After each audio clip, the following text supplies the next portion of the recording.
Welcome back to the Copywriters Podcast with your host, the world's greatest copywriting coach, David Garfinkel. David, how are you doing today? I'm doing great, Nathan. How are you? I'm doing fantastic, and today's episode reminds me of the time that me and you first started working together, and I'm excited to relive some memories today as we go through this week's episode. Well, that's cool. 16 years ago, which was before we started working together, I produced an audiobook with my friend and mentor, Jay Conrad Levinson, author of the bestselling Guerrilla Marketing series. Jay and I thought about doing a book together, but that never happened. The audiobook, though, that we did was called Guerrilla Copywriting. And unlike a lot of things he did and a lot of things I did, this one didn't sell very well.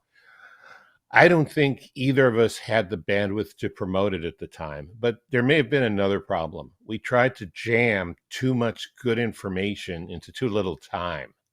We had 60 really powerful tips for writing copy. Jay would do one, then I would do one. Jay would do one, and I would do one. It ended up being 60 tips in 60 minutes. Plenty of value, but maybe we would have been better off slowing down and taking some time to talk about each tip. Well, that audiobook is out of print now, so I'm free to share my half of the material. I took a look at it the other day, and I got to admit, it's pretty good. A couple things need to be updated. A lot has happened in 16 years, but for the most part, we've got eternal principles that are completely workable today. So before we get into a selection of 7 of these tips, here's something else that's totally workable. Copy is powerful. You're responsible for how you use what you hear in this podcast, and most of the time, common sense is all you need.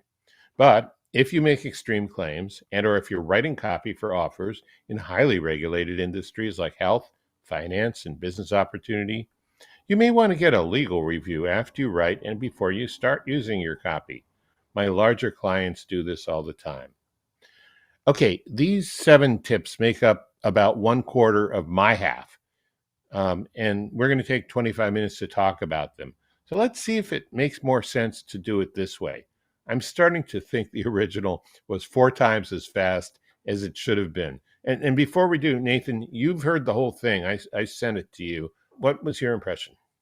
My impression was 2 things. Number one, it was a very early production model for an audiobook.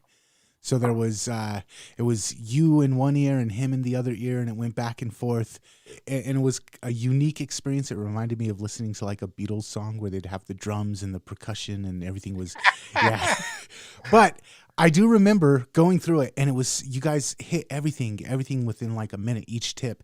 And I remember just constantly having to stop and write down notes and be like, okay, I need to flesh this out a little bit for myself and make this make sense to me. But it was a fire hose of information because you guys just crammed so much into 1 hour.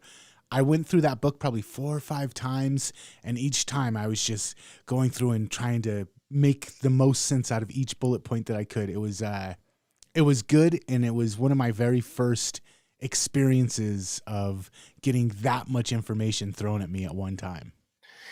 Well, yeah, thanks. I think that kind of confirms it. I mean, you're a very skilled and adaptable learner, but a lot of people listen to audiobooks when they're driving. I mean, you can't put on the brakes and pull over to Starbucks every block just to take notes, right? So, well, anyway, let's see how this goes. Here's the first one.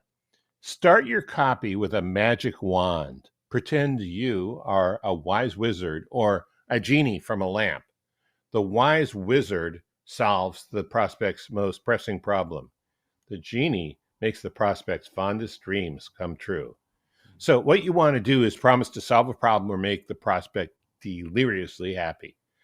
I still stand by this advice 100%. What I've learned in 16 years is that it's easy to think you know what a prospect's most pressing problem or fondest dream is, and you can still be wrong. So let's talk about some things that can help you get right most of the time. First, as we've talked about before, research. What kind of research to find these things out? Well, Reddit was founded a year before I wrote this, But in the early days, according to Ars Technica news website, the founders of Reddit were making hundreds of fake posts because the site was too empty and they wanted to make it look more successful than it was. So any research you would have done, I didn't even know about Reddit at the time, but 16 years ago, it would have been unreliable to say the least. These days, not a problem. Reddit has an estimated 52 million real active users every day, and a category of discussion for just about everything you could imagine is there. So if you want to know about the hopes and dreams, and of course about the snivels and whines of people, learn to use Reddit and you can get some good background on what people want. And you can do the same thing with Amazon reviews, as we've talked about before. The second thing to really zero in on this problem or want is testing. People say they want one thing and are willing to take action and spend money on something else sometimes.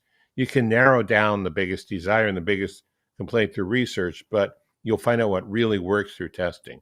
And the third thing is experience, and it won't be a substitute for testing or research, but it will guide you and help you figure out the best way to present your offer or to start it off in a headline. All of these three things work together: research, testing, and experience. Now, with those caveats in mind, I would repeat the last part of this first point. So what you want to do is promise to solve a problem or make the prospect deliriously happy. Mhm. Any thoughts about that? Yeah, I don't remember who told me this, but my years of working with people doing door-to-door sales back when I was a teenager rings true. Somebody told me one time, you're knocking on a door and you've got somebody opening the door. They've got their coffee is going, the kids are screaming, the phone is ringing, and you've got one sentence to make one promise to get them to pay attention to the rest of your pitch. What's that one promise that you're going to make? And that's what you lead with. And that is such a powerful thing, and it ties right into what you said. Yeah, that's awesome. I've never heard that before, but I love it. I'll remember it. Even though you don't remember who told you, but whoever it was sounds like they'd been around the block, so to speak. Okay, number two, assume they're not going to believe you, even if you're telling the truth, the whole truth, and nothing but the truth, so help you God. I should really raise my right hand when I do that. You can help your copy by making a promise they can believe to begin with. Then prove that promise with facts, testimonials, case studies, common sense, logic, and references to their own experience. After you proved it once, prove it again. A lot of proof only goes a little way towards the sale. All right, so this gets down to proof and believability, and I believe I summed it up pretty nicely there, but there's still a lot to say about those things. An important point about proof and believability is don't limit yourself to what you have lying around the house or on your hard drive or with what your client has voluntarily supplied you. Again, we get to research, and this becomes important for two reasons. First, just getting the facts and expanding your knowledge of what the facts are. But second, and this gets back to Reddit, but goes far beyond that, how people in the market actually talk. So we talk about research a lot in this podcast. The best copywriters I know and know of use research a lot. Remember, just because you know something is true doesn't mean a prospect who doesn't know you from Adam, or I guess I should also say doesn't know you from Eve, will believe it. If you can manage to put together a convincing, and let's dream big here, convincing and actually true story in the prospect's language, whether it's in the main voice of the copy or in a testimonial, and what you write confirms the truth you are trying to get a skeptical prospect to believe, you will have gone a long way towards getting them to believe you. I have a friend who is a multimillionaire and started a mastermind a couple of years ago, and I'm not going to use the actual products names, but he wanted to start a mastermind to help entrepreneurs get to $1 million, $3 million, $5 million a year. And he'd done it multiple times. So I was like, I'll turn it into a mastermind. And he called it, we'll say, the Millionaire's Mastermind, and promoted it to his target audience, which was people that were trying to get to $1 million a year in their income. And it flopped. And one of the biggest things that came back was the people didn't believe that they could become a millionaire. It wasn't really about him, it was about themselves. So he changed it to the 6-figure fast track mastermind. And enrollment just shot through the roof because it was more believable for his target market. Wow. Great story. Everybody think about that. Thank you, Nathan. That's really good. All right. Number 3, think about the action you want your prospect to take and focus all of your copy on getting them to take that action. So the easiest action is to get something free from you. The next easiest action is to get them to call, email, or visit you to find out more about a great deal. And the hardest action is to get them to buy right now. Well, that's all good, but there's another action, and I'm not sure online funnels were very robust or common when I came up with this 16 years ago, but they're pretty much the way people do business these days, right? So we could change the first point to the easiest action to get someone to take is to get something free in exchange for their email address, and that gets them into the funnel. But the same principles and logistics generally apply. The important point is to be clear in your head about exactly what action you want your prospect to take and why, and then to be just as clear in your instructions and in the design of your web pages to make it as easy as possible for them to take that action. And this is where people screw up a lot. I know of an otherwise competent marketer who had a pretty good online course, but he didn't understand this gradual approach of a funnel. So he kept trying to close the sale on the course in 15-second YouTube ads, even though the links on those ads led to a page for a great free lead magnet, which was the first session of his course. I'll just say this story does not have a happy ending and leave it at that. Don't let that happen to you. To repeat the main point, think about the action you want your prospect to take and focus all your copy on getting them to take that action. One action per piece of content. So don't send them to a page where they can subscribe to your list or buy or hit the contact form. One piece or one content or one action per piece of content. And then I think the important thing that you mentioned there that you didn't really go deep on is make it easy. If I have to wait through 16 people at the checkout line to buy one orange, I'm not going to buy the one orange. But if there's a self-checkout and I can just rush through it real quick and buy my orange, you've made it easy. You've made it a lot more likely that I'll actually take the action you want me to take. Yeah, I just thought of a terrible line in a song that would help people remember the first part of what you said.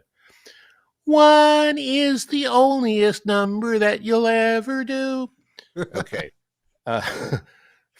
Back to guerrilla copywriting. Oh, well. 4, whatever action you ask your prospect to take, make it easier to say yes than to say no. Offer them something they can't get everywhere else. Make it fun to say yes. Take all the risk yourself so your prospect has to take none of it. I think this one is timeless and, in fact, should be printed out and pasted on the border around the screen of every copywriter's computer. But maybe it's a little extreme. The point is every business owner and copywriter should keep this in mind. And I think on the last part, take all the risk yourself, I went a little over the edge. You can't take all the risk yourself forever, or the world will eat you alive.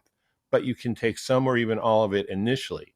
Give people a chance to try your product or service out for a decent amount of time with no pressure, like a free period on an app or a free month of a membership site or simply a guarantee.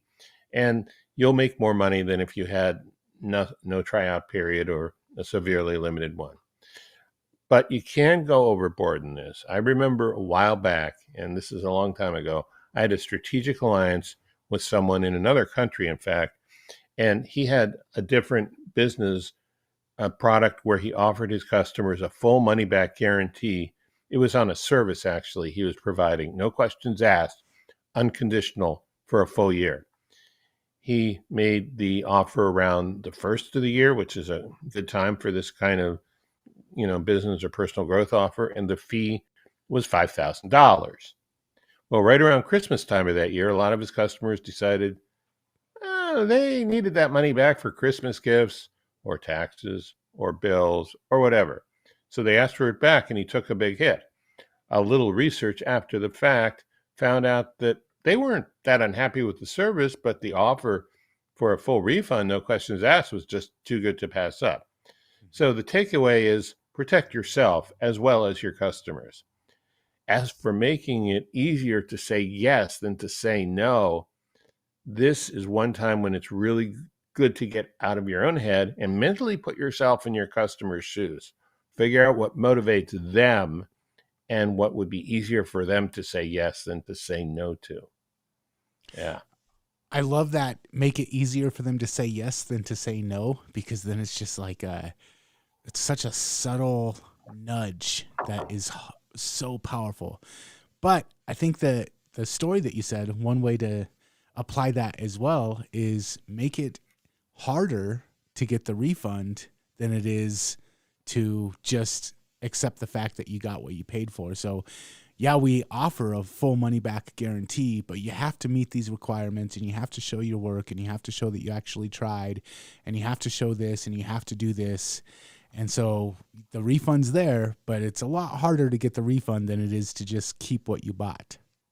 Yeah, I agree. You don't want to be like some fool on the street, showing everybody where your wallet is and what's in it. Okay.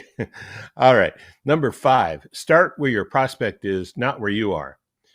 Convince them about the need for what you offer before you tell them about what you offer. Let me say that again.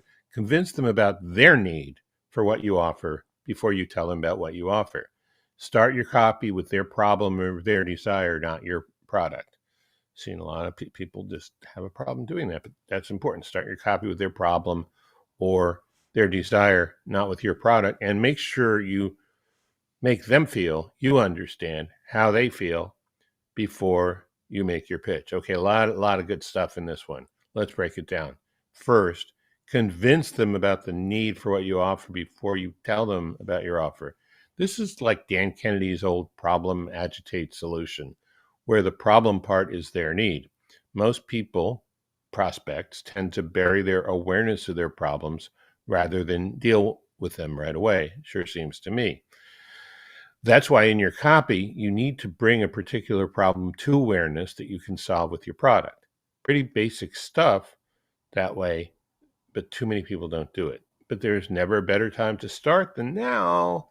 As for the other points, simply starting where your prospect is rather than where you are is very important and inherently difficult because of the curse of knowledge. By the time you're ready to write your copy, you've ridden so far down the learning curve that you need to make yourself consciously aware of what it was like before you knew what you know now, and start there in how you talk about, write about either the problem or the solution you're offering.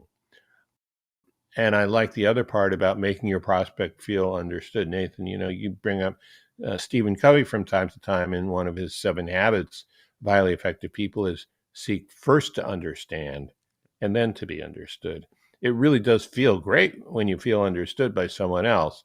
And of course, you would like your prospect to have that feeling. Of everything we've shared from Guerrilla Copywriting today, I think this is my favorite point so far. I'm going to repeat it because I think it's worth emphasizing.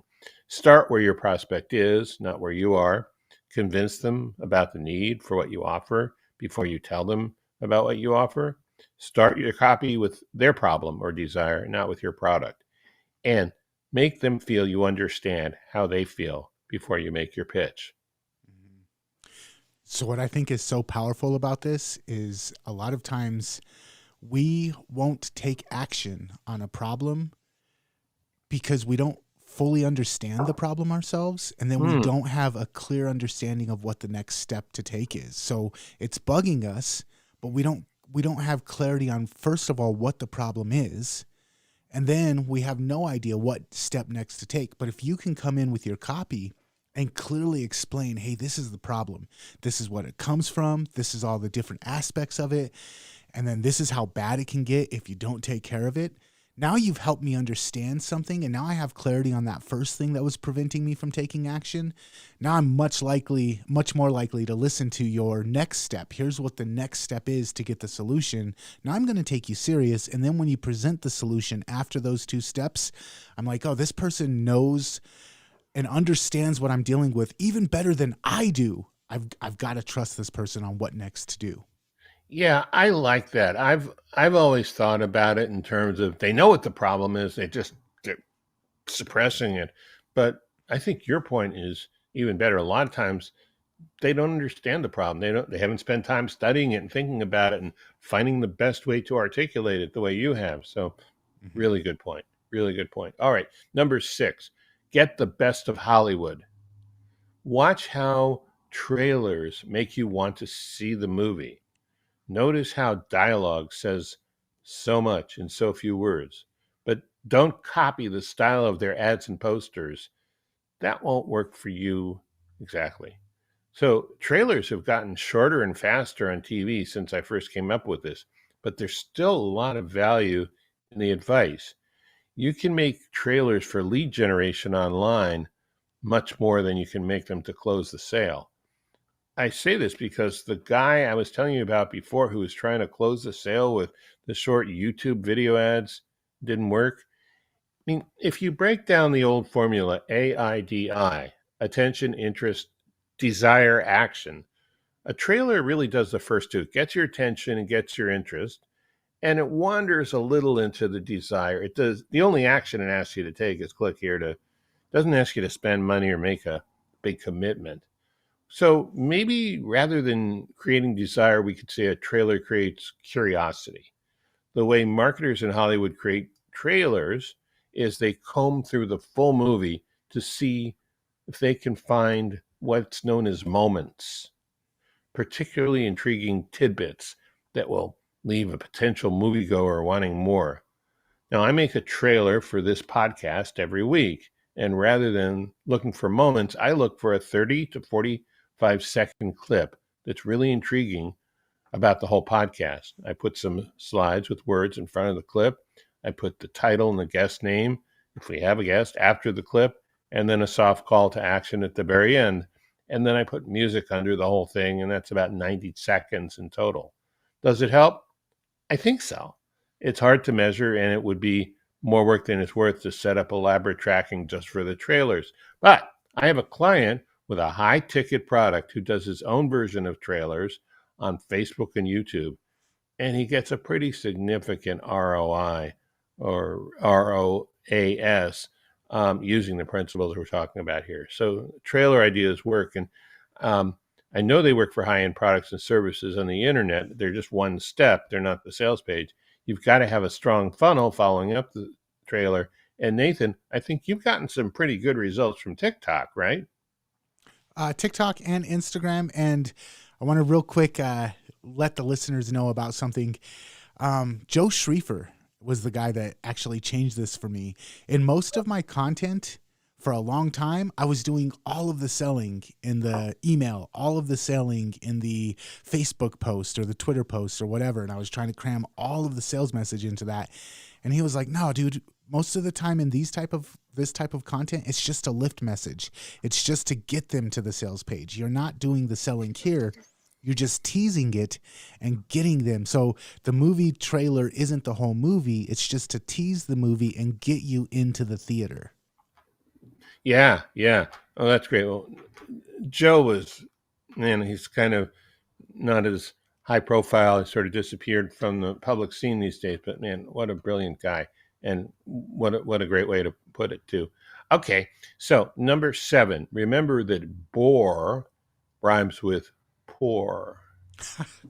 So make it interesting.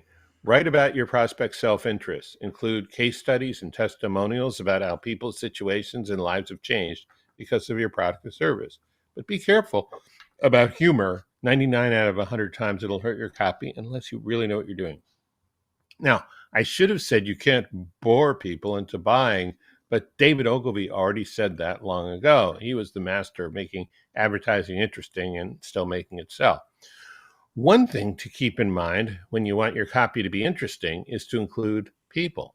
stories about people, quotes from people, anything that ties your product, ties your offer to other human beings. People may love your product once they get to know it, but all things being equal, people are more interested in other people than your product.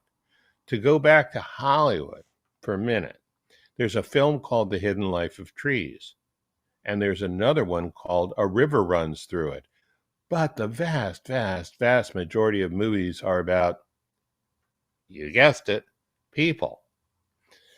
As for humor, steer clear most of the time. You can use it if you know what you're doing, but whatever you do, avoid things like talking geckos and detective emus.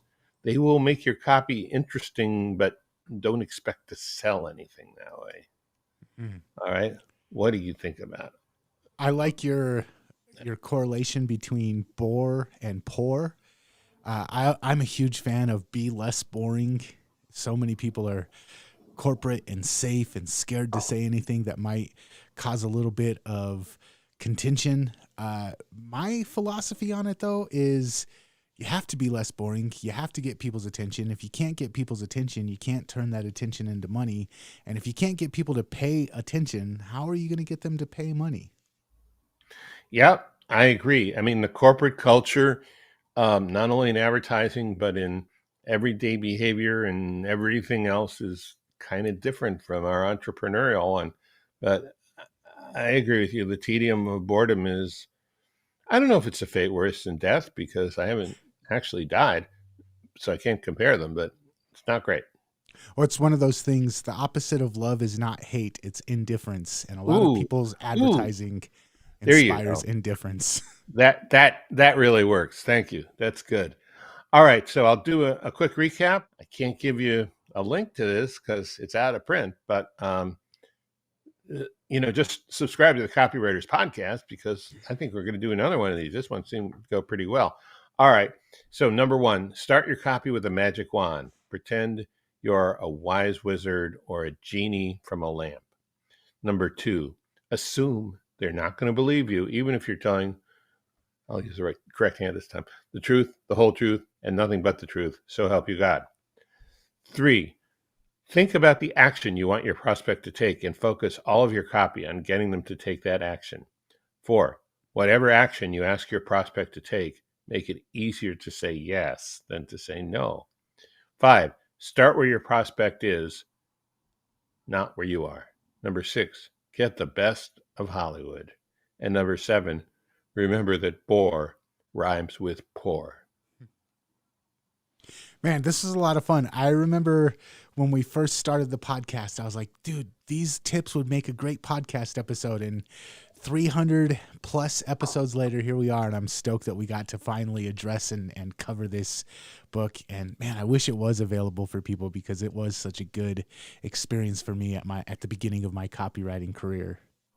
Yeah, thank you. Well, half of it will be. I mean, Jay's stuff was great, but mine is much more focused on the kind of copywriting we do. We call it Guerrilla Copywriting because it included, I guess, branding and naming and positioning and all the other great stuff he did, which wasn't direct response copywriting.